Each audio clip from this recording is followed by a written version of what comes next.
15,000 টাকার জন্য লাশ আটকে রাখলেন সুদ কারবারি।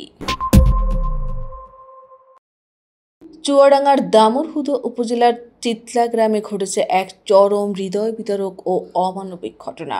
রাজমিস্ত্রি হারুনের মরদেহ দাফনের আগে আটকে রেখে আদায় করা হয়েছে সুদের টাকা।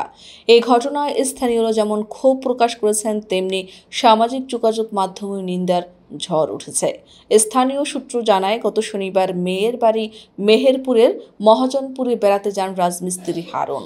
রোববার সকালে হঠাৎ স্ট্রোক করে মৃত্যু হয় তার।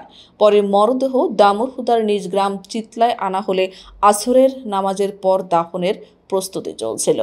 এ সময় লাশ গোসল করার মুহূর্তে প্রতিবেশী প্রয়াত মোহন আলীর স্ত্রী মর্জিনা খাতুন এসে দাবি করেন, হারুনের কাছে তার সুদের 15,000 টাকা পাওনা রয়েছে। টাকা পরিশোধ না করলে দাফন করতে দেওয়া হবে না বলে হুমকি দেন তিনি। ঘটনার আকস্মিকতায় শোকাহত পরিবার কিংকর্তব্য বিমূঢ় হয়ে পড়ে। মরদেহের পাশে দাঁড়িয়েই শুরু হয় টাকার জন্য তর্ক বিতর্ক।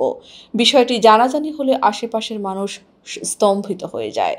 অবশেষে প্রায় 1 ঘন্টা মরদেহ আটকে রাখার পর পরিবার বাধ্য হয়ে টাকা জোগাড় করে খাটিয়ার উপর রেখে দেয়। টাকা হাতে নিয়েই জনরোষের মুখে পালিয়ে যান মর্জিনা। মারা যাওয়া হারুনের চাচাতো ভাই মতিনুর ইসলাম মানিক জানান, 1.5 মাস আগে হারুন মর্জিনার কাছ থেকে 8,000 টাকা ধার নেন। সেই টাকা ব্যবসার কাজে ব্যবহার করেছিলেন, কিন্তু রোববার সকালে লাশ গোসলের সময় মর্জিনা দাবি করেন সুদসহ 22,000 টাকা তিনি পাবেন। পরিবার অনুরোধ করে দাফনের পর বিষয়টি মিটমাট করার কথা বললেও মর্জিনা রাজি হননি। এমনকি পরিবার একটি গরু জামানত হিসেবে রেখে পরে নগদ টাকা দেওয়ার প্রস্তাব করলেও তিনি তা প্রত্যাখ্যান করেন। শেষ পর্যন্ত দর কষাকষি করে 15,000 টাকা পরিশোধ করতে হয় পরিবারকে।